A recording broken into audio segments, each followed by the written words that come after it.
Buenos días, Dios les bendiga. Es un gusto volver a estar aquí reunidos para aprender cada día más de la palabra del Señor. Hoy vamos a ver el Salmo 55 y bueno, pues hemos estado orando al Señor para que este mensaje sea de bendición a nuestras vidas, a las suyas, quienes estarán viendo esta transmisión. Muchas gracias por ello. Eh, Les pedimos ahí que den un like, activen la campanita para que puedan tener las actualizaciones de lo que estemos subiendo. Y hoy este Salmo 55 que vamos a ver, hemos pedido al Espíritu Santo que nos dé sabiduría, entendimiento y bueno, pues es un salmo en donde David está revelando cuatro posibles enfoques para manejar los problemas dolorosos y las batallas que enfrentaba en ese momento y esas batallas que nosotros enfrentamos al día. Y hoy vamos a ver esos cuatro puntos. ¿Sí? El Salmo 55 inicia diciendo en los primeros 5 versos, en donde vamos a ver el primer punto. Escucha, oh Dios, mi oración y no te escondas de mi súplica. Está atento y respóndeme. Clamo en mi oración y me conmuevo a causa de la voz del enemigo, por la opresión del impío, porque sobre mí echaron iniquidad y con furor me persiguieron. Mi corazón está dolorido dentro de mí y terrores de muertes sobre mí han caído.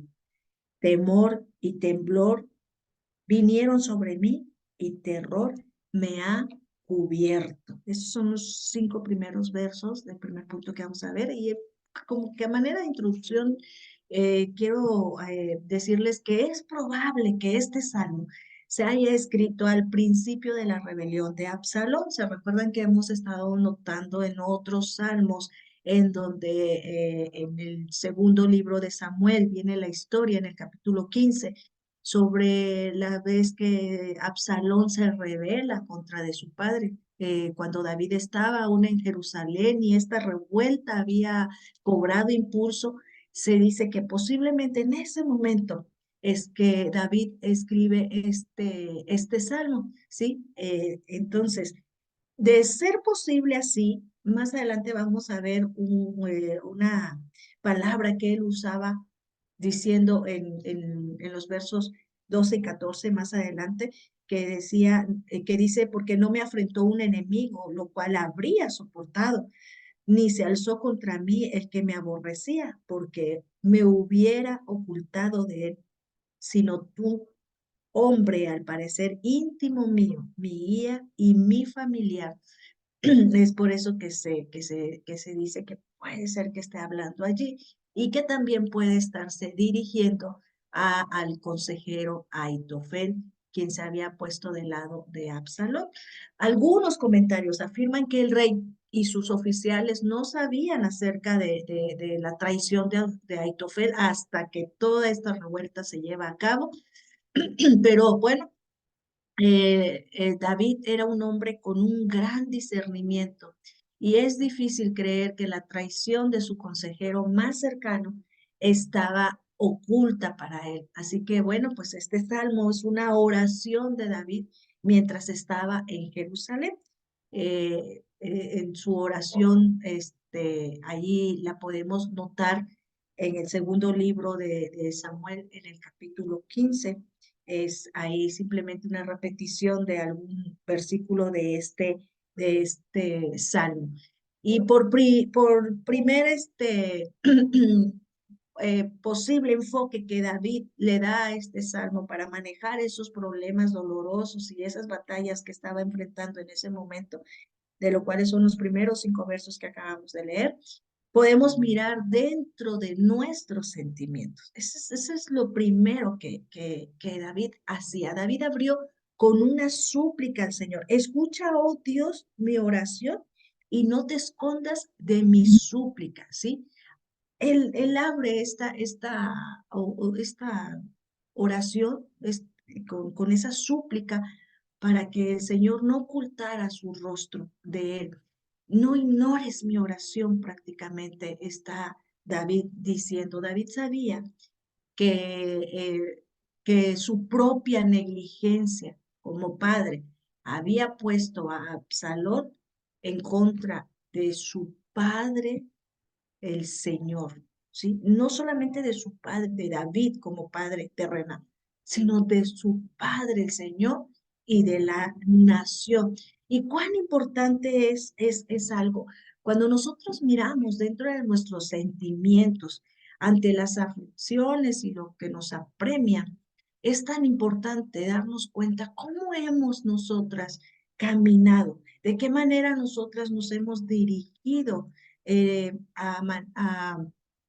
como padres, ¿sí? Con nuestros hijos. Este salmo hoy nos va a enseñar mucho sobre de eso, del saber que sí, que nosotros acudimos al Señor, pero también tenemos una responsabilidad como padres, ¿sí? Y David sabía que había sido negligente. Sabemos, ¿verdad? La historia de por qué Absalón llega hasta ese punto de rebelarse contra su padre, de querer tomar el trono. Y era como que un tipo de venganza, me atrevo a decir, porque David eh, no había hecho justicia, no había como cerrado el caso cuando se dice respecto a lo que Amnón había hecho con Tamar, ¿sí? Su hermano, y Tamar era hermana de Absalón y él toma venganza por lo que había hecho Amnón con su hermana, que en este caso la viola, y conocemos la historia, y quien no la conozca les invitamos a que la lean allí en el libro de Samuel, en el primer libro de Samuel.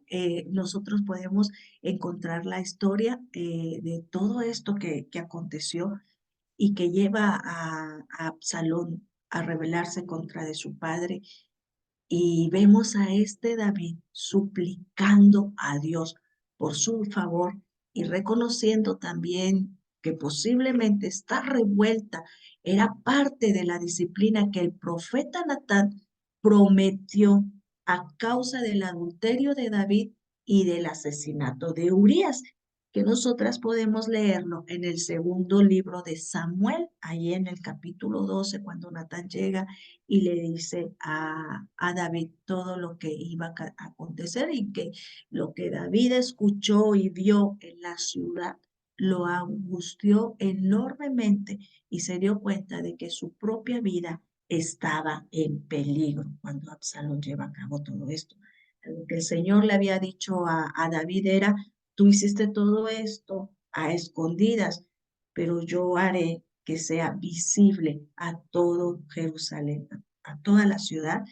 Y cuando David nota que esto estaba pasando, se daba cuenta de que, bueno, pues no había llevado a cabo las cosas como debían de ser.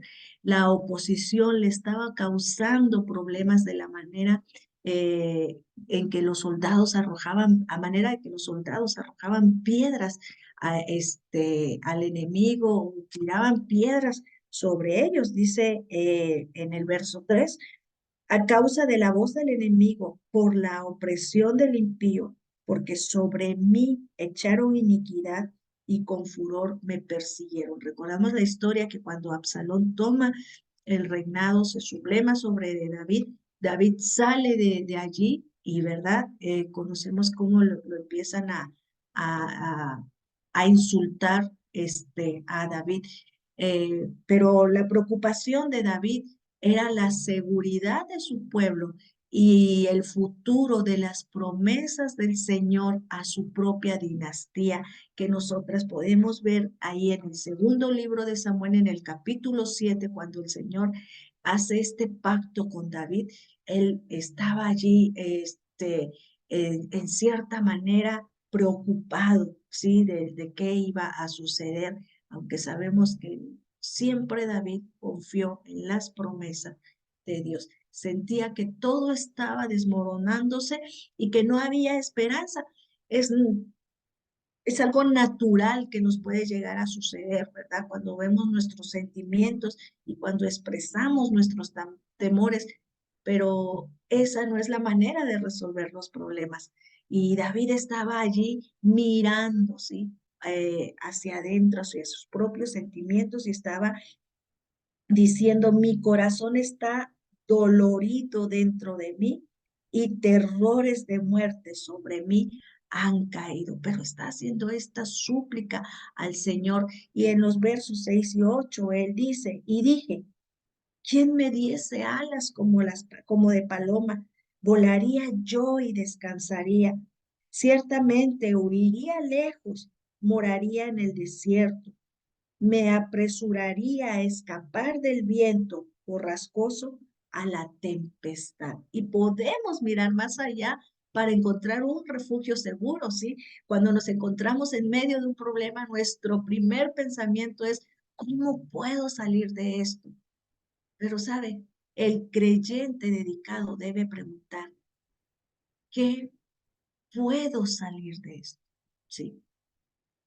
¿Qué puede salir de esto? David había aprendido algunas lecciones estratégicas mientras se escondía en el desierto de Saúl. Se recuerdan que estaba allí escondido en la cueva de Adulán y estaba allí, pero en sus últimos años tenía algunas lecciones más importantes que aprender.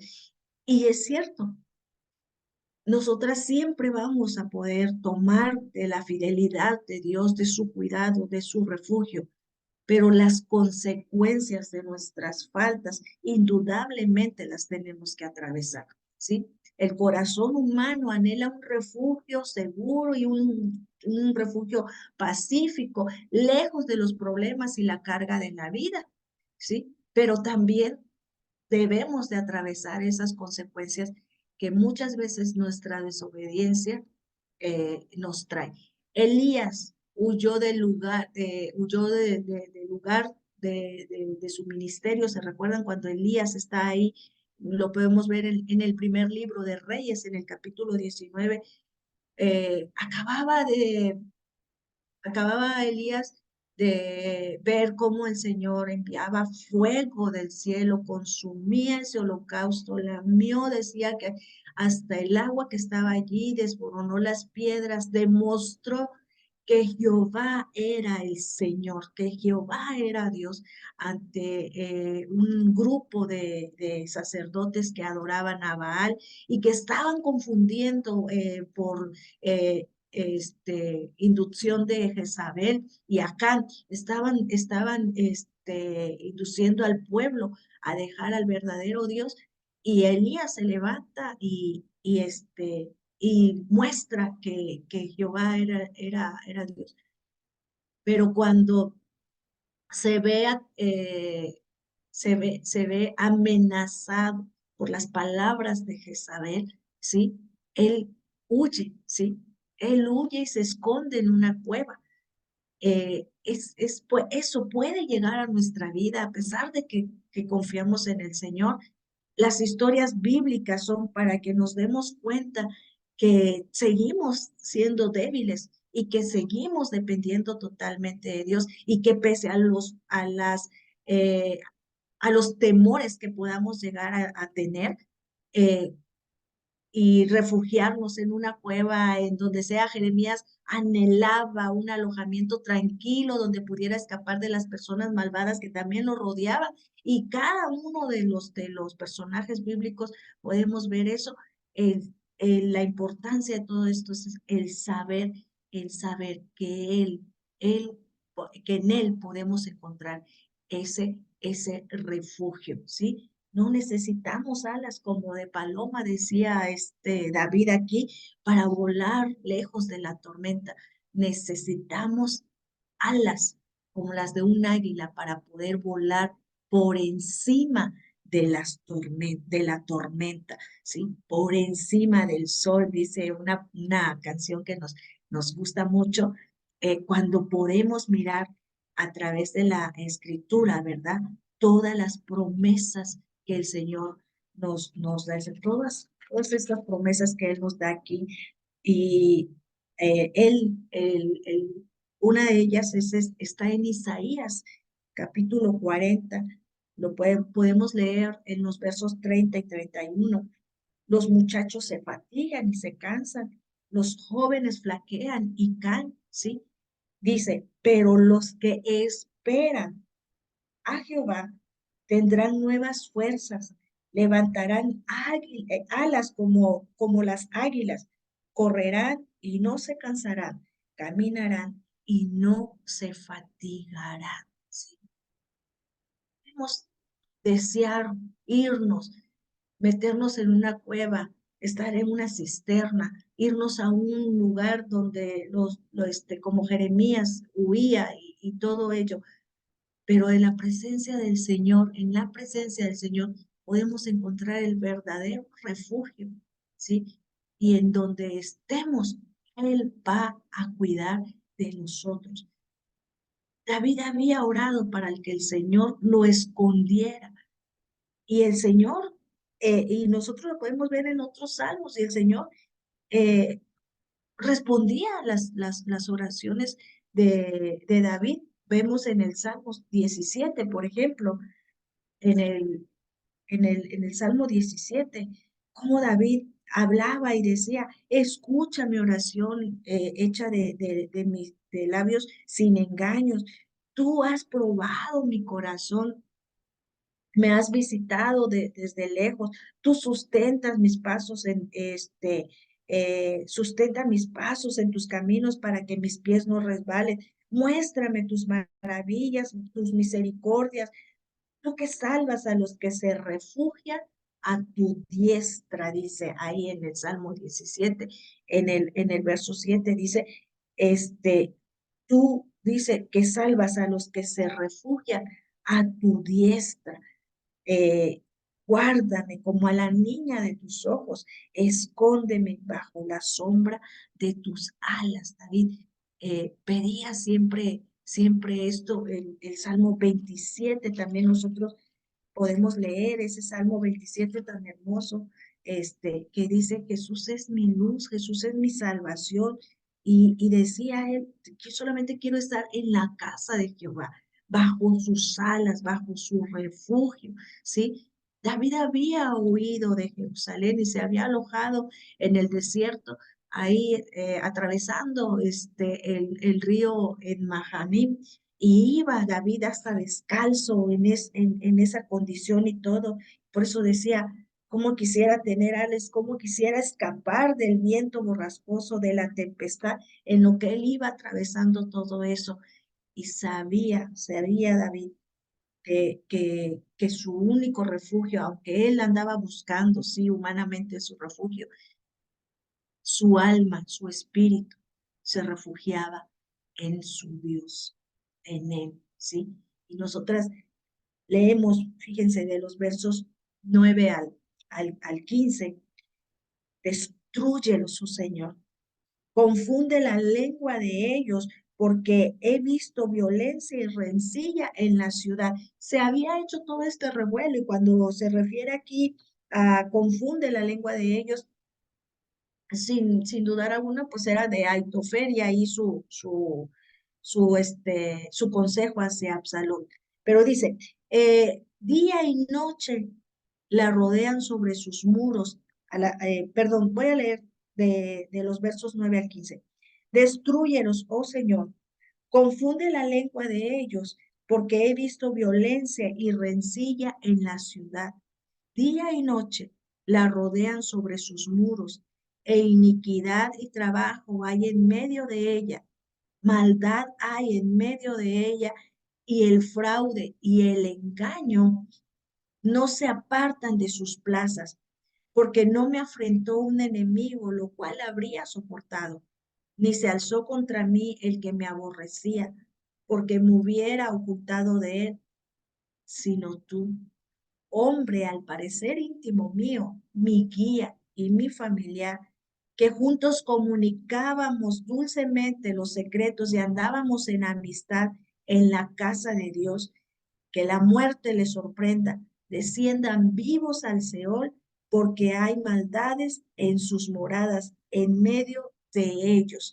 Y en los versos 20 y 21 dice, extendió el inicuo sus manos contra los que estaban en paz con él, violó su pacto.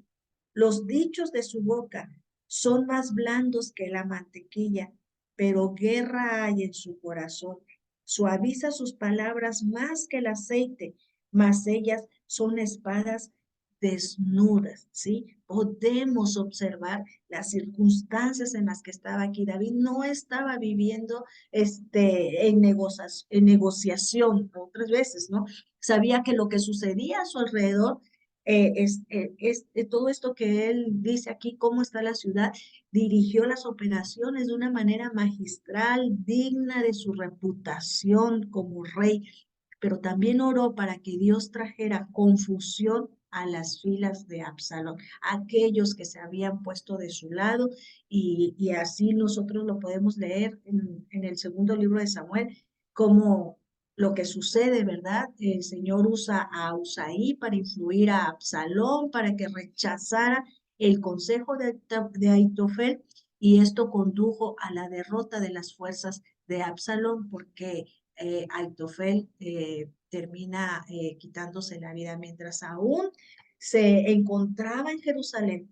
David fue testigo de violencia y conflicto cuando la gente tomó partido y muchos siguieron a Absalón.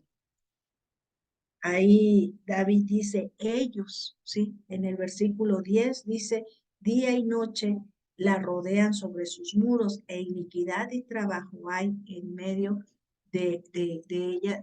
David dice que la violencia y la lucha que se personifican como caminar por las paredes junto con la malicia estaba alrededor, todo aún rodeando la ciudad. Eh, Nosotros podemos mirar a Dios y podemos confiar en Él.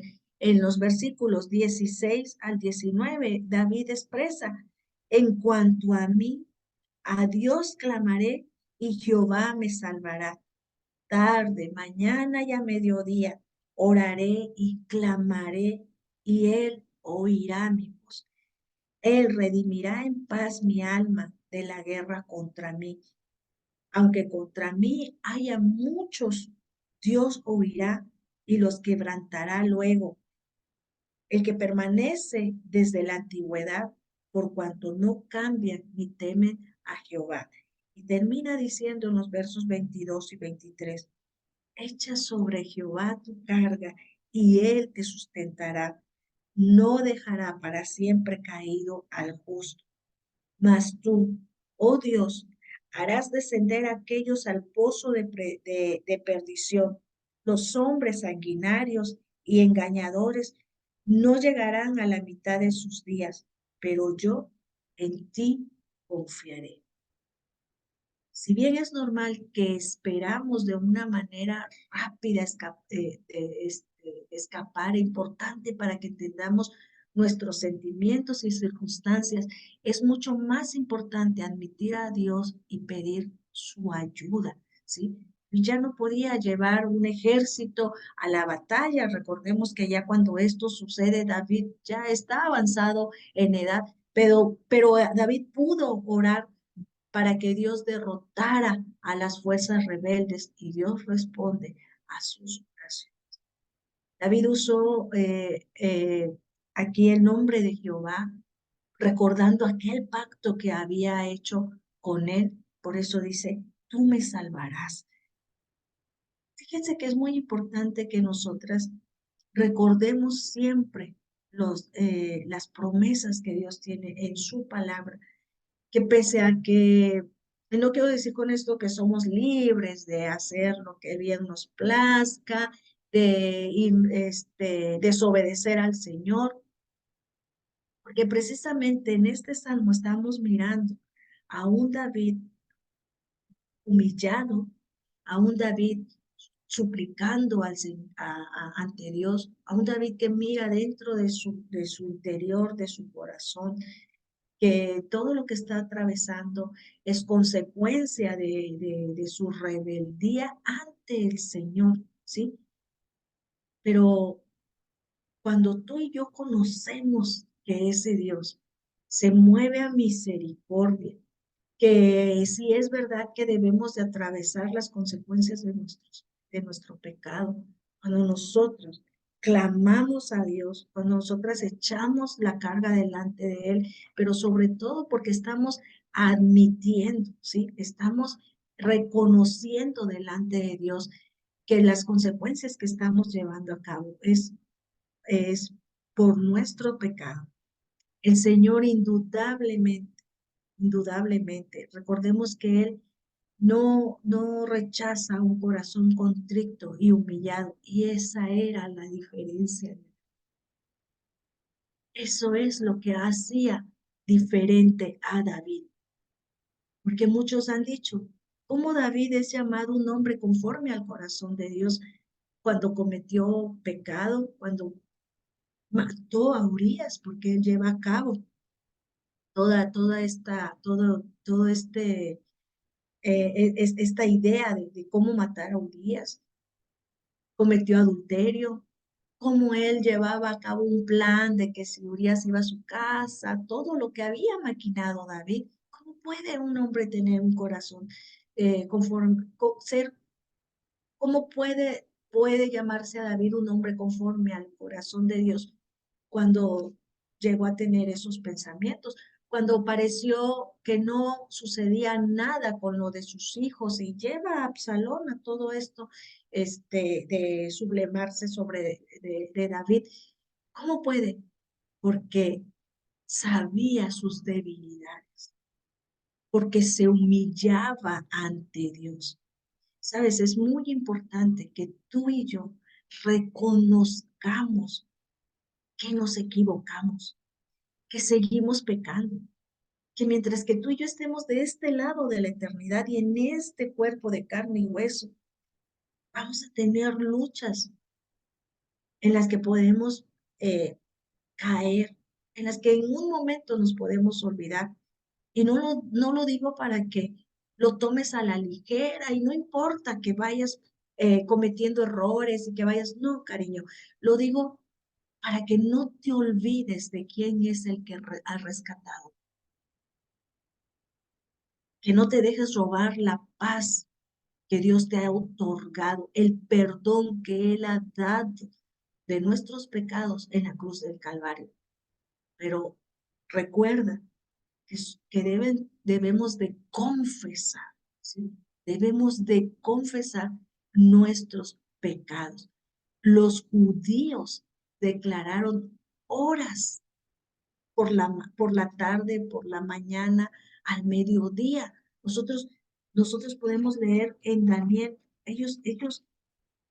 Daniel, es uno de los hombres que cuando tú lees los personajes bíblicos, es uno de los hombres, Daniel, eh, más, más es íntegro del que te puedes haber, te puedes encontrar. Y Daniel clamaba y decía, perdona nuestros pecados, perdona nuestra iniquidad, porque no se olvidaban de lo que ellos eran, ¿sí? De lo que era Daniel hace esta confesión delante del Señor que había pecado en el pueblo y que por eso estaban ahí en ese lugar de exilio, pero ahí pagando las consecuencias de haberse rebelado ante Dios. Había uno como Daniel que se humillaba ante Dios, que pedía perdón por la nación, ¿sí? Y que esperaba en las promesas de que un día regresarían de la cautividad. David salió de su lugar, dejó su trono para huir del enemigo, ¿sí? David iba descalzo, David fue apedreado, David fue insultado. David no tenía fuerzas para llevar una nueva estrategia de guerra contra aquellos que se habían levantado hacia él y que dentro de ellos estaba también su hijo. Pero David sabía que Dios había dado una promesa Cuando él dice, deja que este hombre me maldiga porque quizás de parte de Jehová venga, era para que David tuviera esa conversión, ¿sí? No era ya ese David vigoroso y que para todo decía, Señor, iré yo, y hacía todo lo que el Señor le mandaba. Y sí, era esa conversión en su corazón de saber las consecuencias de haberse levantado en contra del Señor estaban hechas, llevadas a cabo. Había que, tenía que pagar eso, ¿sí? Pero él esperaba en las promesas, se humillaba ante él. Y ahí estaba. Debemos recordarnos que nuestro Señor Jesucristo también tuvo un traidor, también dejó su trono y él cumplió con todo lo que nuestro Padre le había, es su Padre, nuestro Padre, Dios Padre, le había dado. También sufrió la traición, también sufrió todo esto y pagó las consecuencias de nuestros pecados. En la cruz del Calvario, Él perdonó nuestros pecados. Cuando Él regresa a la diestra de su Padre, regresa victorioso y victorioso volverá una vez más por aquellos que guardamos sus enseñanzas, que las llevamos a cabo, por aquellos que nos humillamos ante Él y por aquellos que clamamos su nombre. Así que oramos, Padre Celestial, oramos para que tú nos ayudes, Señor. En lo que atravesamos, Padre, las consecuencias de nuestra rebeldía hacia ti, en lo que atravesamos, Señor, las consecuencias de pecados que no hemos confesado. Hoy suplicamos, Señor, que tú nos dirijas, que tu Espíritu Santo redarguya en nuestro corazón, que nos ayude a confesar todo aquello, Señor, que tú indudablemente has perdonado en la cruz del Calvario. Pero cuán importante es venir con un corazón humilde, con un corazón contrito delante de ti, Señor, y suplicar tu favor, y suplicar, Señor Celestial, que nos ayudes a seguir, Señor, esperando en ti, en tus promesas. Rogamos en esta mañana, Padre, como David, escúchanos de mañana, de tarde, de noche, Señor, que nosotros estemos suplicando de ti. Y en esta mañana, Señor, echamos nuestras cargas, las que cada una de nosotras trae, Señor, las echamos sobre ti y sobre ti esperamos, Padre. A ti te damos la gloria, la honra y la alabanza. Y te damos muchas gracias, Señor, por recordarnos lo que nosotros somos, Señor, viles pecadores, que necesitamos confesarnos, Señor, delante tuyo, que nosotros somos, Señor celestial, sin fuerza, que nosotros somos cobardes, Señor, que quisiéramos salir y refugiarnos, que quisiéramos salir hasta volando, Señor, de las situaciones a que atravesamos, pero que tú eres nuestro refugio, Señor, que recordemos siempre eso, que tú eres fiel a tus promesas, que tú eres nuestro refugio y que tú eres digno de toda gloria, honra y honor. En Cristo Jesús oramos. Amén. Amén. Así que esperamos que este mensaje toque nuestro corazón y bueno, pues nos haga meditar en lo que Dios es y en la manera en la que nosotros nos encontramos. Vengamos delante de Él, confesemos nuestros pecados, vengamos delante de Él y disfrutemos de sus promesas y la libertad que Él nos ha otorgado en Cristo Jesús. Dios les bendiga y nos vemos el día de mañana. Gracias por estar acá. Esperamos que sea de bendición este mensaje a sus vidas. Nos vemos mañana.